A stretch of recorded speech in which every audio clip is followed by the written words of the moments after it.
¿Qué tal? ¿Cómo les va? Buenas tardes. Bueno, extraño encontrarme con ustedes un día miércoles, que en realidad es el día asignado al doctor Leal Ibarra, al titular de la cátedra, para dar clases, pero bueno, por motivos laborales impostergables, tuvo que ausentarse de la zona, de modo que no puede dar la clase de hoy y me pidió que lo reemplace, lo cual nos viene bastante bien, porque podemos darle continuidad al tema de ayer, al tema de la que comenzamos a charlar, el tema de la persona jurídica, de modo de poder, en lo posible, llegar casi hasta el final, diría yo. Vamos a dejar una pequeña parte puntual que tiene que ver con las asociaciones y las fundaciones, puntualmente, reitero, y la cuestión de los estatutos, para que lo vean mañana con el doctor Lazzarone, y con eso concluiríamos el tema de persona jurídica. Quedarían, si no me equivoco, 2 o 3 clases más después antes del parcial, para completar los temas que están faltando, de acuerdo al cronograma que tenemos previsto los profesores de la cátedra. Ayer, entonces, habíamos, por supuesto, comenzado a conversar acerca de este tema. Habíamos hecho, en primer lugar, referencia al encuadre normativo. Habíamos dicho que la persona jurídica se ubica entre los artículos 141 y los 124 del Código Civil y Comercial.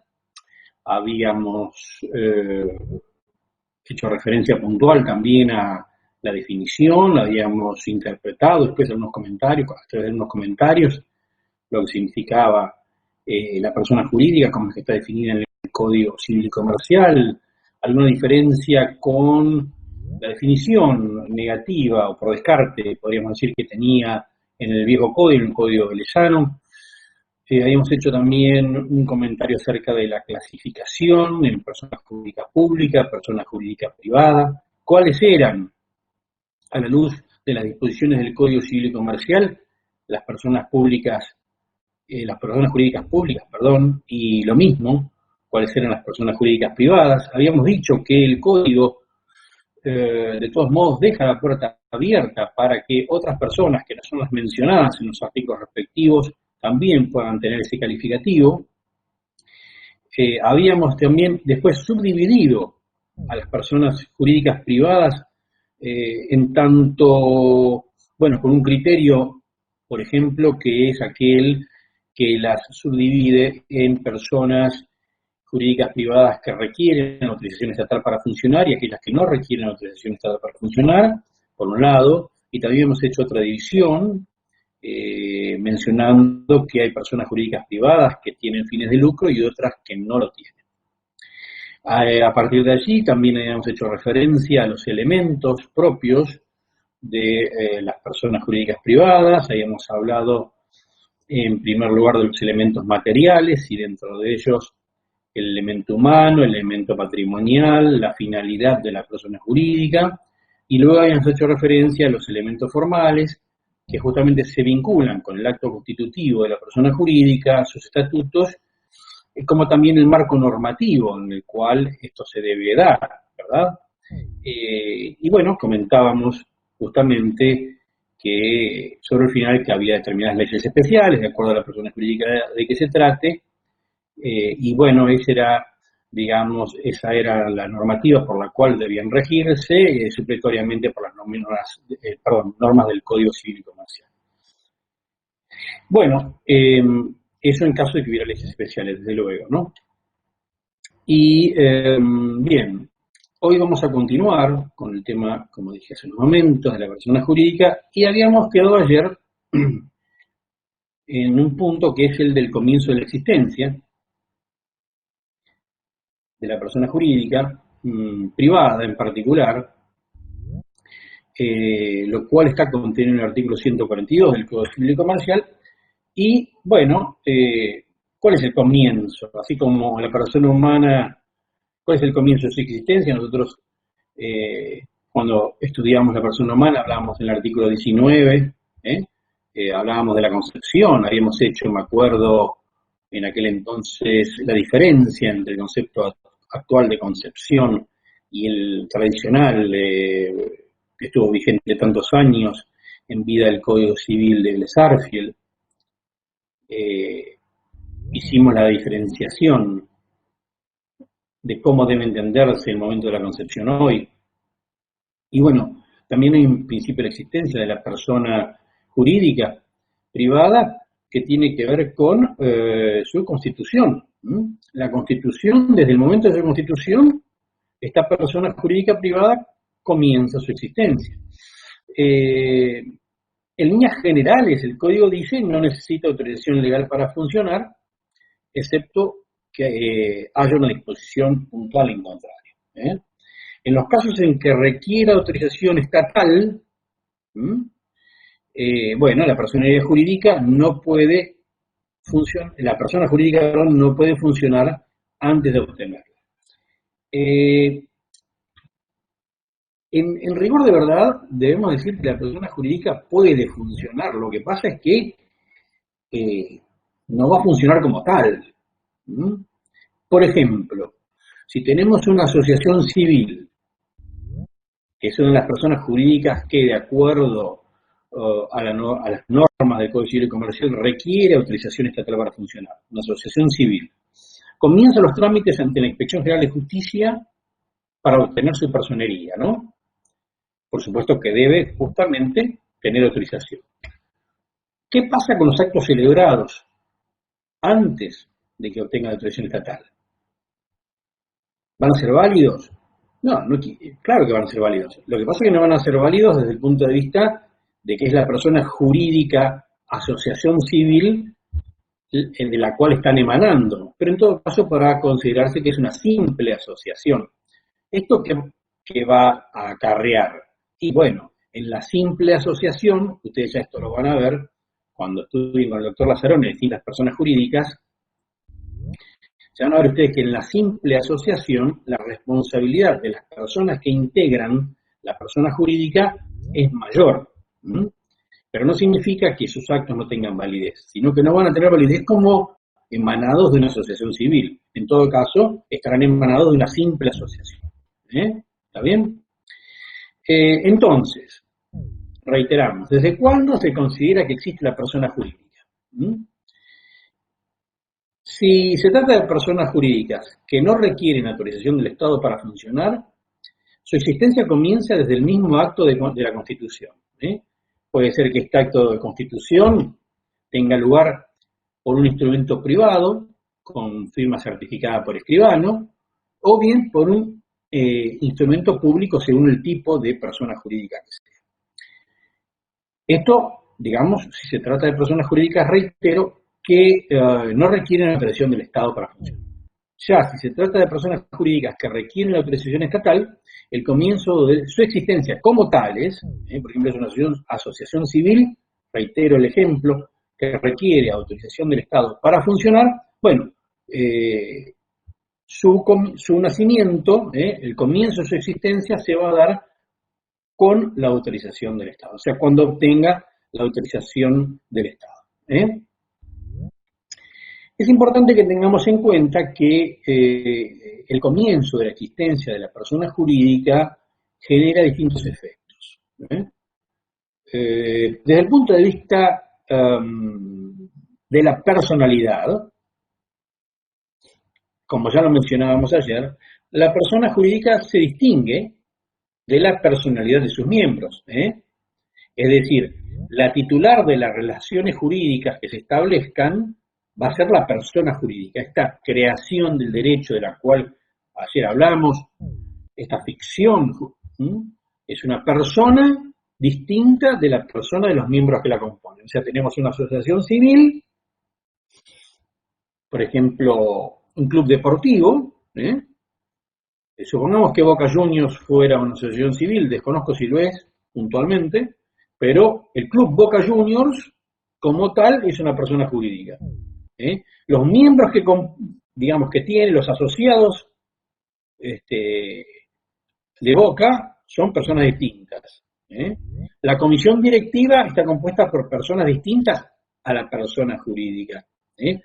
Quien contrata entonces, con quien se establecen las relaciones jurídicas, es con la persona jurídica y no con los miembros que la componen. Entonces tiene la persona jurídica una distinta personalidad respecto de los miembros. Y la persona jurídica es la que va a ser titular de las relaciones jurídicas que se establezcan a través de la misma. Esto está en el artículo 143, en la primera parte del Código Civil y Comercial. En segundo lugar, tenemos que hablar también del patrimonio. La persona jurídica tiene también un patrimonio diferente del patrimonio de los miembros que la componen. Entonces, esto quiere decir que como principio general, los miembros de la persona jurídica no responden con sus bienes por las obligaciones que pudiera contraer esta persona jurídica. Esto está en la segunda parte del mismo artículo. Y también tenemos que hablar de la responsabilidad. ¿Qué pasa con la responsabilidad? Bueno, los miembros de la persona jurídica no responden por las deudas de la persona jurídica, salvo que haya una disposición en contrario y teniendo en cuenta también el tipo de persona jurídica al cual nos estemos refiriendo. Pero, en líneas generales, entonces tenemos que el comienzo de la existencia de la persona jurídica da lugar a distinta personalidad, distinto patrimonio, distinta responsabilidad. ¿Ok? Como les dije recién, bueno, el artículo 143 estipula que la persona jurídica tiene una personalidad distinta de la persona de sus miembros. Los miembros no responden entonces por las obligaciones de la persona jurídica. Esto es lo que tenemos que tener nosotros presente, justamente porque deriva de lo anterior. Es decir, esta es la regla general. Y las excepciones vienen dadas en los supuestos que expresamente estén previstos, ya sea en esta parte del Código Civil o en la ley especial que esté vinculada a la persona jurídica de que se trate. Pero la regla general es, no responde. ¿Está bien? Bueno, ayer creo que hicimos alguna consideración, pero vamos a repetirlo hoy. ¿Cuáles son las personas jurídicas? Estaba pensando entonces ahora, ¿cuáles son las personas jurídicas que requieren autorización para funcionar?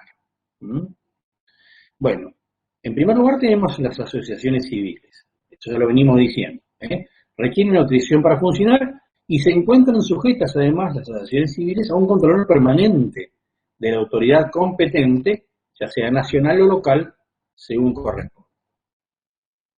¿Qué otra persona jurídica requiere autorización? Las fundaciones. Las fundaciones, para existir como tales, requieren necesariamente constituirse mediante, bueno, esto ya lo van a ver mañana, mediante un instrumento público y solicitar y obtener autorización del Estado para funcionar. Sin perjuicio de que, como les dije, mañana el doctor Lazzaroni les va a hablar de asociaciones civiles y fundaciones, tenemos, yo siempre digo, una cuestión que la diferencia siempre en un marco de amplitud, ¿no? Y es que yo siempre digo que las asociaciones civiles miran para adentro y las fundaciones miran para afuera. Esto significa, en el caso del club deportivo, yo creo que ayer les decía, por ejemplo, a los que nos gusta jugar no sé, al golf, nos juntamos, decimos que queremos armar un club de golf y bueno, todo aquello que después se genere en el club va a servir ¿para qué? Para una retroalimentación del propio club. Entonces vamos a mejorar las canchas, vamos a comprar equipos para aquellos que no tienen, para alquilárselos, vamos a armar un bar, en fin, una serie de cuestiones que tienen que ver con el propio club y con el bienestar común de todos los que estamos dentro del club. O sea que, por eso digo, la sociedad civil normalmente mira para adentro. La fundación viene a cubrir normalmente algún hueco, alguna ausencia, tal vez del Estado, en algún área alguna deficiencia o alguna situación que simplemente requiere tal vez una mejoría o un apoyo, y entonces mira hacia afuera, digamos, ¿no? Entonces, por ejemplo, tenemos en una fundación que tal vez está orientada al bienestar de los niños y las niñas y los adolescentes. Puede ser una fundación que, digamos, esté creada para la lucha contra el cáncer, ¿entienden? Es decir, no es que está mirando hacia adentro, sino mira hacia afuera, tiene un fin netamente social la fundación, a diferencia de la asociación que normalmente mira para adentro, porque está creada justamente para el bienestar, pero de sus socios, ¿no? De sus miembros. Entonces los comento, digamos, como para que tengan una idea así muy vaga de sus diferencias, ¿no? Conceptualmente hablando. ¿Qué otras personas requieren autorización estatal para funcionar? ¿No? ¿Qué otras personas jurídicas privadas? Siempre, lógicamente, está hablando de personas jurídicas privadas. Bueno, ayer mencionábamos las cooperativas. Las cooperativas.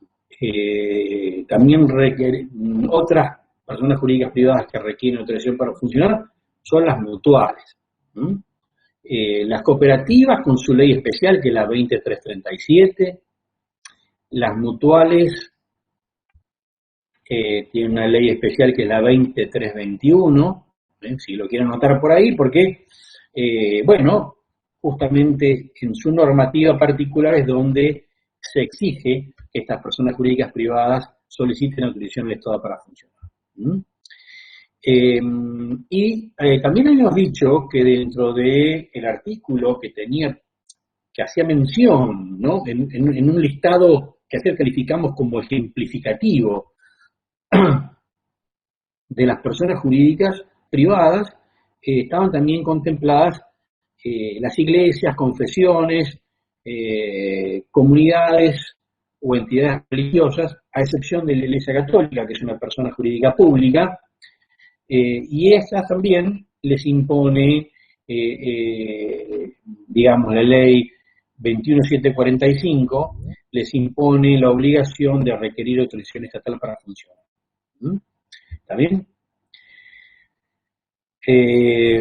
Bueno, ¿qué organismos otorgan esta autorización? Bueno, en general es la Inspección General de Justicia. Puede que este organismo en alguna provincia tenga un nombre diferente, pero normalmente se denominan todos los así. Creo que he visto, lo comento simplemente porque creo haber visto en alguna que otra provincia otro nombre, como por ejemplo Inspección General de Personas Jurídicas. Pero acá, por ejemplo, en el ámbito local se llama Inspección General de Justicia. Y la competencia y la legislación aplicable al trámite de la autorización que debo solicitar para la constitución de la persona jurídica es de carácter local. O sea que se aplica una ley local. Bien. Entonces, en los casos, por supuesto, en que se requiere autorización legal para funcionar, cuando yo obtengo la autorización para funcionar, ¿cuáles son los efectos que se producen? Bueno, comienza la existencia de la persona jurídica como sujeto distinto de sus miembros, se produce consecuentemente la separación de los patrimonios, a la cual hacíamos referencia hace unos momentos atrás, la separación de responsabilidad respecto a los miembros, la obligación de llevar registros contables, o sea, obligaciones respecto de la contabilidad, digo, y los estados contables, y también la necesidad de la registración de determinados actos. Eso los van a ver ustedes mañana con el doctor Laceno. No quiero ahondar en algunos conceptos puntuales, porque, bueno, mañana ustedes van a ver asociaciones y fundaciones y esto lo van a ver. Si no, me demoro. ¿Qué atribuciones tiene entonces esta autoridad de contralor, esta Inspección General de Justicia? Bueno, tramitaremos la inscripción de la persona jurídica, solicitaremos autorización para funcionar, Y bueno, la autoridad esta de Contralor va a aprobar el estatuto por el cual se forma, se constituye la persona jurídica, también alguna eventual reforma que se pueda hacer del acto constitutivo, va a fiscalizar su funcionamiento después, o sea, durante la vida de la persona jurídica va a haber una fiscalización que va a estar a cargo de este órgano de Contralor, y por supuesto el cumplimiento en esa fiscalización de las disposiciones legales y estatutarias a la cual se encuentra sujeta esta persona jurídica, incluyendo, por supuesto, su disolución y su liquidación. Bien. Por supuesto que también, aparte de esto que es lo más general que les acabo de comentar, digamos, aparte de aprobar el estatuto, el acto constitutivo, y luego, digamos, hacer un seguimiento, una fiscalización de la vida de la persona jurídica, también, por supuesto que en el caso en que corresponda, por ejemplo, puede solicitar a las autoridades judiciales la designación de administradores interinos de las fundaciones, por ejemplo, cuando no se llenan las vacantes de los órganos de gobierno. Puede también intervenir para solicitar la nulidad de algunos actos, cuando advierte que se han tomado una decisión por parte de la persona jurídica que es contraria a las leyes o a los estatutos. También puede intervenir el órgano de Contralor, judicialmente para pedir la nulidad de los actos. Puede solicitar la suspensión o la remoción de los administradores, si violaron los deberes a su cargo. ¿Qué más? A ver, bueno, en fin, puede convocar a los órganos de administración cuando detecte que hay irregularidades graves. No quiero hablar mucho de algunos órganos internos, por eso trato de ir viendo lo que les digo, porque por ahí me adelanto a algunas cuestiones que van a ver. El tema es el siguiente: cuando ustedes estudian la asociación civil, ven que tiene distintos órganos. Tiene un órgano de gobierno, tiene un órgano ejecutivo, tiene un órgano de fiscalización, y cómo están compuestos esos órganos de la persona jurídica. Es decir, tenemos, por ejemplo, yo les adelanto algo, aunque, digamos, porque por ahí no se puede continuar hablando si no tienen algunos conceptos, más allá de que después los vean en detalle. Por ejemplo, en la asociación civil tiene un órgano de gobierno, donde se toman las decisiones. Este órgano de gobierno es la asamblea de socios. En la asamblea de socios, por supuesto que, de acuerdo a un orden del día que está previsto, se tratan distintos temas que son objeto de votación. Hay quien puede tener un voto preferido, un voto mejor, hay quien puede tener un voto que sirve para desempatar en caso de que haya un empate en la votación. Y esta asamblea es soberana, digamos, porque es quien gobierna la asociación. Entonces, ¿qué pasa? Ya van a ver ustedes, hay previstas asambleas ordinarias que tienen que estar en el calendario de la asociación.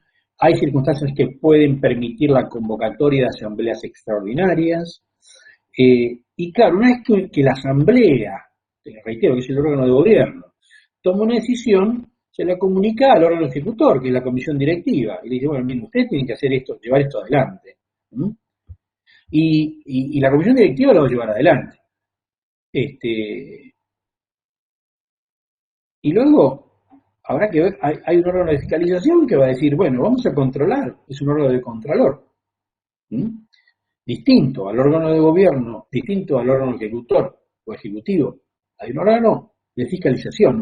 Vamos a controlar cómo se hizo esta tarea. Es decir, estos tomaron la decisión, se la pasaron a estos para que la ejecuten, y bueno, listo. Vamos a ver ahora tercer órgano, dice, bueno, ahora vamos a ver cómo se ejecutó. Vamos a ver si se ejecutó bien, se gastó lo que había que gastar, se gastó de más, se hizo en el tiempo que había que hacerlo, se hizo en definitiva. ¿Eh? ¿Está bien? Entonces, ¿qué pasa? Por eso yo, cuando hablaba de las atribuciones recién del órgano de Contralor, bueno, a ver, este órgano de Contralor, si en alguna de también de estas circunstancias ve que se ha violado la ley, puede intervenir, pedir la nulidad de los actos, pedir la intervención de la justicia. ¿Está bien? Bien.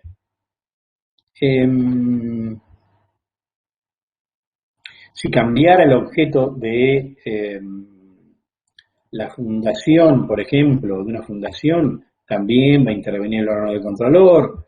En caso de que se haga una fusión de dos o más fundaciones, también va a intervenir el órgano de Contralor, en fin. También va a intervenir, como dijimos hace unos momentos, en caso en que haya que revocar la autorización que debe Estado, porque puede haber algunas circunstancias que inclusive dé lugar a que se revoque la autorización estatal que se dio. Pero bueno, que por supuesto que esto debe fundarse en la comisión de actos graves que importen, en fin, la violación de la ley, el estatuto, el reglamento. Esto va a dar lugar a una resolución fundada de la autoridad de Contralor. Hay un procedimiento, desde luego, que está arreglado, reglamentado, porque por supuesto que la persona jurídica tiene también, como cualquier persona en un Estado de Derecho, el derecho o la redundancia de defenderse frente a la pretensión de revocarle su autorización. La resolución que se tome, en sede administrativa, por la cual se le revoca la autorización para funcionar a la persona jurídica, puede ser apelada en sede judicial, y el juez puede, bueno, suspender provisionalmente los efectos de la resolución administrativa para que la persona siga funcionando en tanto tramite el proceso judicial. Una apelación es, yo les digo, puede ser apelada, ustedes no saben lo que es una apelación. Una apelación es un recurso, es una vía de impugnación. Es decir, yo no estoy conforme con una resolución, no estoy conforme con una sentencia, puedo plantear esa disconformidad, que no tiene que ser una mera disconformidad, tiene que estar debidamente fundada esa disconformidad, ante la autoridad superior o bien ante la autoridad judicial. E inclusive dentro de la autoridad judicial, dentro del ámbito judicial, también puede apelarse la primera instancia que se dicte, y así seguir hacia arriba hasta que se llegue a la instancia final. Entonces, bueno, por ahí hay una circunstancia que hace que la Inspección General de Justicia le revoque la autorización para funcionar en el marco de un proceso administrativo a una persona jurídica, y la persona jurídica ve esa resolución, es notificada de esa resolución, perdón, en la cual se le revocó la autorización para funcionar, y dice, bueno, yo esto lo voy a apelar judicialmente. Entonces plantea en tribunales su disconformidad con la decisión administrativa. ¿Está bien? Porque la Inspección General de Justicia no es un órgano judicial, es un órgano administrativo, es un órgano del Estado. ¿Está bien? Es un órgano, digamos, del poder, que está dentro de la esfera del Poder Ejecutivo, no dentro de la esfera del Poder Judicial. Bueno. Bien, dicho esto,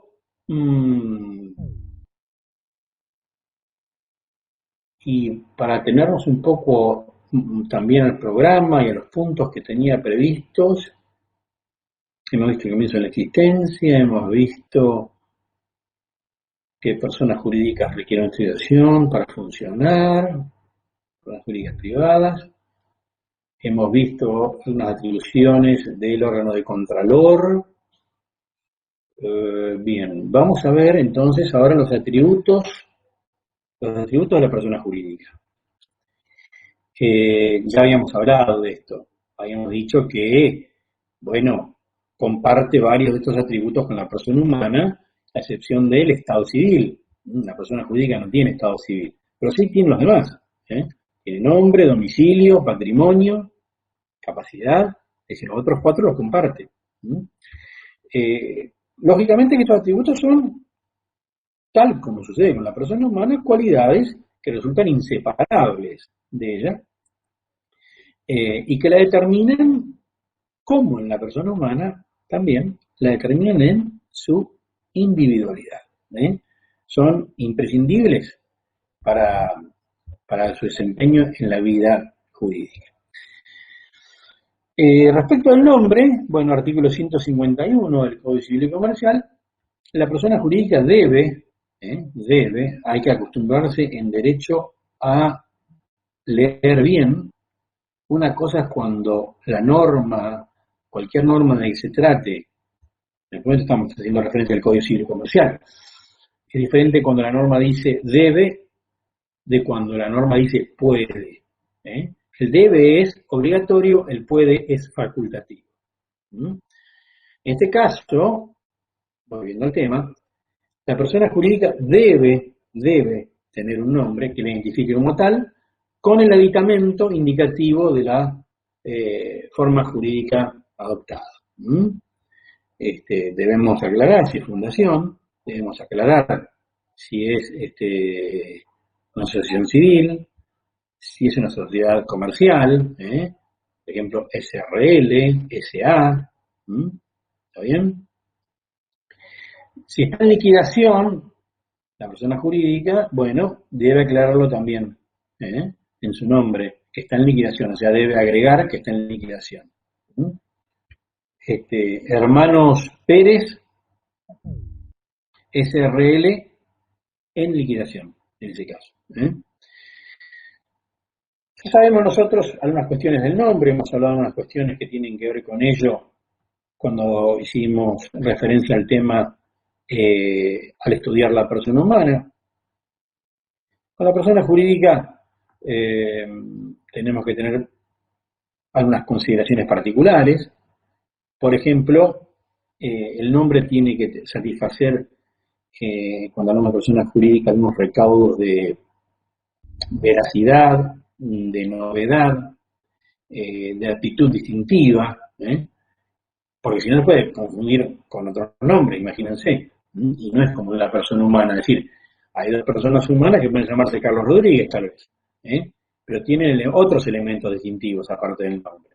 En cambio, yo tengo dos fábricas de zapatos que están una acá y otra, imagínense dos fábricas de zapatos, una acá y una en la cuadra de al lado, y las dos se llaman Zapatos González.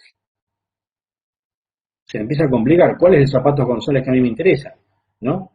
Y para ahí, claro, tiene un quid diferente, pero para el común de la gente es difícil distinguir si son dos empresas diferentes, si la misma empresa y la otra es una sucursal y la primera es la sede principal. Entonces, tenemos que tener una cuestión que la distinga respecto a otros nombres, también como de marcas, como de nombres de fantasía particularmente, u otras formas que hagan referencia a los bienes y servicios que puedan prestar, que se relacionen o no con el objeto de la persona jurídica. Claro que, como sucede con el nombre de las personas humanas, no pueden tener términos. En este caso, el artículo 151 dice que no pueden contener términos o expresiones que sean contrarias a la ley, al orden público, a las buenas costumbres. No deben inducir a error sobre la clase o el objeto de la persona jurídica. Y si incluimos un nombre propio, un nombre de persona humana dentro de la denominación de la persona jurídica, bueno, lógicamente ustedes sabrán, imaginarán que debemos requerir la conformidad de la persona de que se trate. Si son miembros de la persona, bueno, se presume que esta conformidad la están prestando. pero para ahí puede ser que no.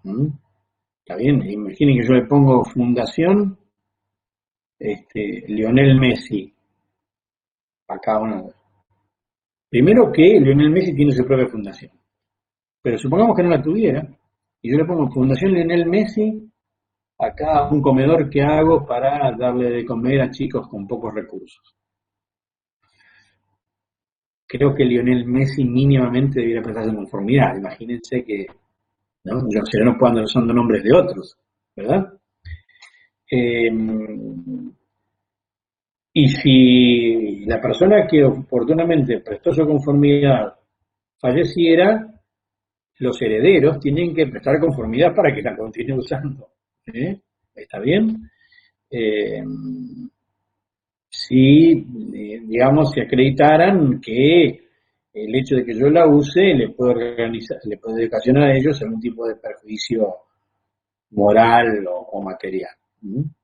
Si no, bueno, se entiende que no habría problema, pero si ellos invocan que hay algún tipo de perjuicio que yo les puedo causar como herederos, bueno, pueden oponerse a que yo continúe usando ese nombre. ¿Está bien? Es decir, pregunta de examen, ¿puede una persona jurídica incluir en su nombre el de una persona humana? Sí, debiera requerir la conformidad de la persona de que se trata. Esta conformidad se presume en caso de que el nombre de la persona humana que se está utilizando sea el de alguno de sus miembros. Se presume, no quiere decir que la persona no pueda oponerse. Se presume. Entonces, ¿qué es el nombre de la persona jurídica? Podríamos definirlo como la designación exclusiva que corresponde a cada persona y que permite, por sí solo o unido a otras circunstancias, la identificación de esa persona con relación a los demás. Este nombre de la persona jurídica, bueno, es de libre elección, es mutable, puede cambiarse, es transmisible, se adquiere por la inscripción y está protegido por la ley, también como el de la persona humana, en este caso. Bueno, ya dijimos que deben ir acompañados por el indicativo. Cooperativa de crédito y consumo Los Hermanos. Cooperativa. Sabemos que dice cooperativa. González y González SRL. Asociación Civil o Club Deportivo Los Famosos Asociación Civil. Fundación Felices las Monjas. No sé. Se le ocurre a ustedes. ¿Está bien? Y se encuentra, como les dije, en proceso de liquidación, bueno, tiene que llevar el aditamento en liquidación. ¿Por qué? Bueno, porque hay terceros interesados que tienen que saber que esa persona jurídica se está liquidando. La liquidación es la última parte de su vida como tal. Se ha disuelto la persona jurídica y se está liquidando, se están repartiendo lo que hay, de una manera para decírselos en términos lo más sencillos posibles. Después ya lo van a ver muy bien a esto, ¿no? Con más detalle, o de modo más técnico. Yo se los estoy adelantando para que ustedes simplemente comprendan los términos. ¿Está bien? ¿Qué más? El nombre debe reflejar razonablemente el objeto de la persona jurídica. Por ejemplo, dijimos que una fundación tiene normalmente un fin social. La Fundación de Lucha contra el Cáncer, Entonces, por ejemplo, sería medio raro, fíjense, que dijera, que se llamara Fundación La Financiera, ¿cierto? Porque financiero es algo donde se maneja dinero, donde se presume un lucro, ¿eh? Una actividad financiera tiene que ver con eso, un banco, por ejemplo, es una actividad financiera. Entonces, Fundación La Financiera es medio. Sin embargo, hemos visto casos de fundaciones que pertenecen a bancos, ¿eh? O que están dentro del grupo. Me imagino la Fundación Banco Santa Cruz, por ejemplo. Pero la actividad de la Fundación Banco Santa Cruz no tiene absolutamente nada que ver con el banco, ¿m? O con las actividades y operaciones del banco, ¿eh? Y recuerdo, una vez más, que el nombre tiene que tener un distintivo digamos, un carácter de novedoso y una aptitud distintiva, ¿eh? Para que no haya confusiones respecto de otros nombres de personas jurídicas similares que ya estén inscritas, ¿eh? ¿Está bien? No interesa si la persona jurídica es nacional o internacional, pero si hay una persona jurídica que tal vez es conocida, muy conocida, tal vez, ¿m? por por su nombre, y bueno, imagínense ustedes, qué sé yo, Chanel, y yo le quiero poner acá una sociedad anónima Chanel, Chanel Sociedad Anónima, me van a decir que no, ¿m? ¿Está bien? Bueno, mm, reitero una vez más, a ver, para que les queden los conceptos, no se pueden utilizar términos o expresiones contrarias a la ley, al orden público, a las buenas costumbres, nombres discriminatorios que afecten culturas o religiones, ¿eh?